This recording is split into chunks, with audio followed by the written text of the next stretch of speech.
In Italiano, first conjugation are, verbs like giocare and pagare that have respectively k and g in the stem.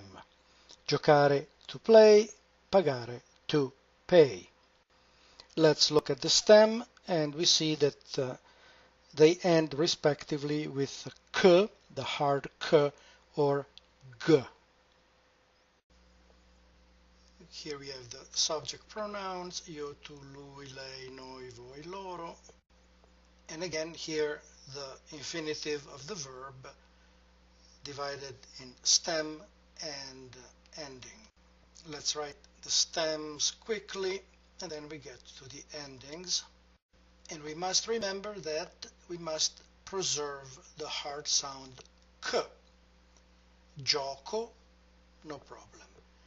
But if we simply add the E in tu, then the sound would be gioci. And instead we want giochi. Therefore, we must insert an H. Lei gioca, no problem. What about noi? Well, if we spell it like this, it sounds giociamo.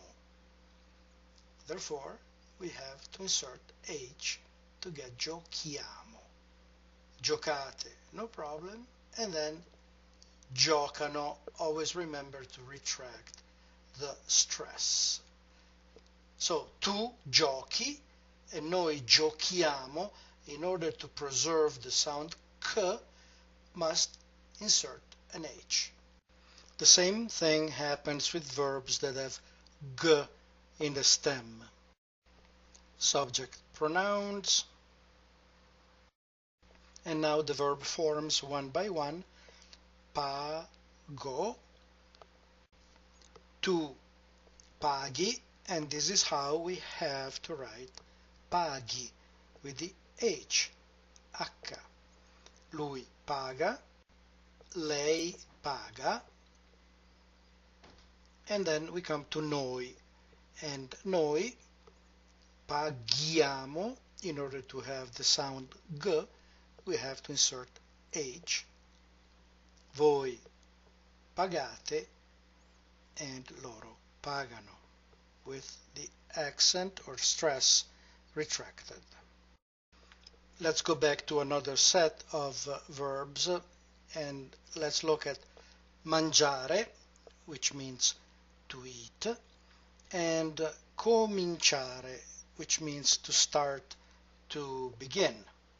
We analyze the stem and we notice that it ends with the vowel E. Quickly, the subject pronouns. We need to preserve the sound J, and with mangio there is no problem. Tu mangi. Technically we should add the ending and make it double E, but by virtue of a convention it simply is mangi. Lui mangia. Here again the sound is perfectly fine. When we come to mangiamo, we'll see it. Mangiate, mangiano. Mangiamo is the only one that undergoes a change, because technically it would have to have two letters E, but we contracted to one letter only. So mangiamo is with one E. Same thing with cominciare. The sound that we preserve is ch. Comincio. Tu cominci. Technically again should be 2 E, but we contract to 1. Comincia. And then here is noi. Same thing. We have two letters E, and then we contract them. We eliminate one of the two. Cominciamo, and we finish with cominciate, and finally cominciano with the retracted stress, cominciano. Loro always retract the stress by one syllable. Loro cominciano.